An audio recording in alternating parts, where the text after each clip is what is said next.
I have here in my hand caution tape that was used to block entry to Immigration and Labor Department workers as angry protesters who stood in protest of the suspension of Director of Immigration Alonzo Malcolm, saying that they want Alonzo back.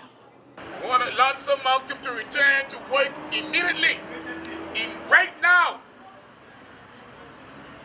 He's been unjust, removed from his office, from his post. They do it to him. They do it to Sever, they do it to Robinson, and we will not allow them to do it to Malcolm. He's a good man. He was never politically motivated. Never once he got involved with election or any political process. So he must return to work immediately.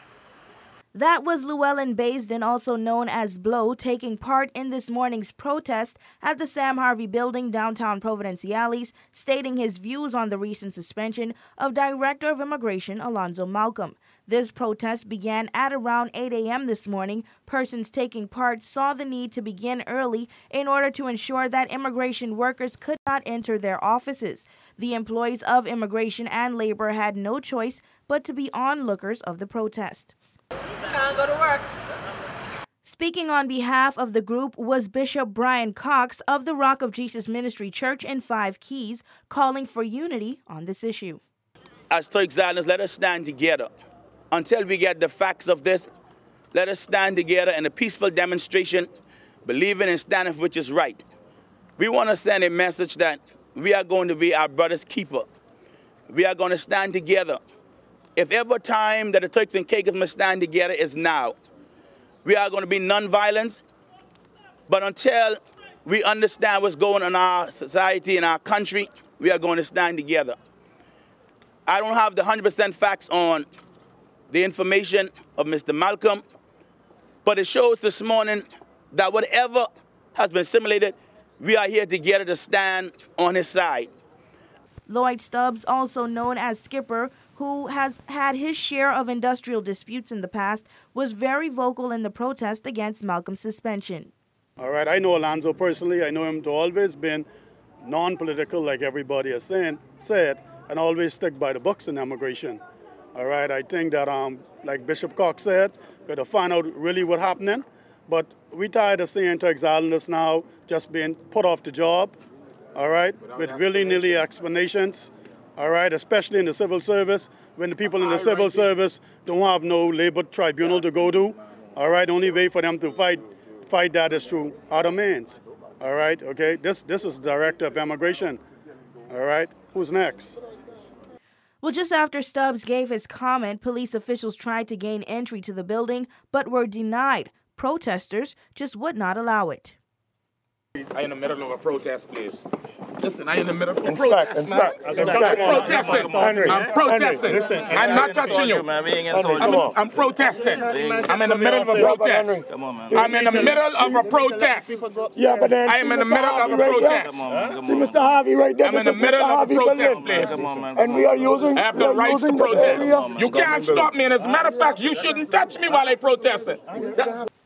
Persons participating in the protest were furious because yet again police officials were trying to bring an end to their demonstration.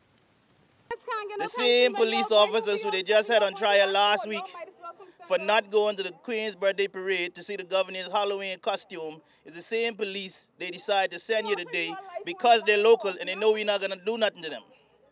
Stop using our local police as sacrificial lamb. Pay them the money you're giving to the British. You have a British man that's there for community effort. You're paying him $10,000 a month. Send the community effort man to deal with this community problem. It's a community issue. You have a British police that's in charge of community issue. He making $10,000 a month. Send me the community policeman. This is a simple. This is negotiation. This is not to send force. Giving people gun to deal with crime. When crime go down, nobody got no gun. But because we got a protest with some tape, they can send gun for that. Send the community police. Let's sit down and negotiate. Well, owner of the building and former deputy leader of the People's Democratic Movement, Samuel Harvey, was not too happy about the protest taking place at his building without authorization. He stated that he is not against the protest, but felt it was disorganized and that he had no clue of the arrangements. The first question I asked, what was this tape was all about? No one said anything to me. You know, you don't do things like that. So I can't tell you whether it's right or wrong because I don't know about the situation, right? And if something went wrong that drastically, the country should have known. You know, no, I don't know anything about it. All I know, I can't just, for someone else's purpose, put people out of business. I can't do that. People must, you know, I have a responsibility to my tenants, all right? And I must do my very best to ensure that those responsibilities are carried out. Persons on the scene believe that Malcolm's suspension was a reaction to his dissidence on the recent announcement of travel letters being suspended. In a release from TCIG Senior Press Officer Kendall Morgan, the reason for Malcolm's suspension was still not revealed, but the release said, quote, "The Ministry of Border Control and Labor can confirm that the Director of Immigration has been asked by the Public Service Commission, PSC, to take leave for an indefinite period following their consideration of a disciplinary matter, to which he now has an opportunity to respond. Arrangements have been made for there to be an acting director subject to confirmation by the PSC. During this period, while arrangements are being put in place, the public is hereby advised to contact Mrs. Sharon Taylor, Undersecretary in the Ministry for any immigration matters." After 3 hours of protesting, things died down on the scene, but participants of the protest say that they still want an answer to who will be acting director of immigration and a reason for Malcolm's suspension. News 4 will continue to follow this story. For WIV4 News, I'm Amanda Miller.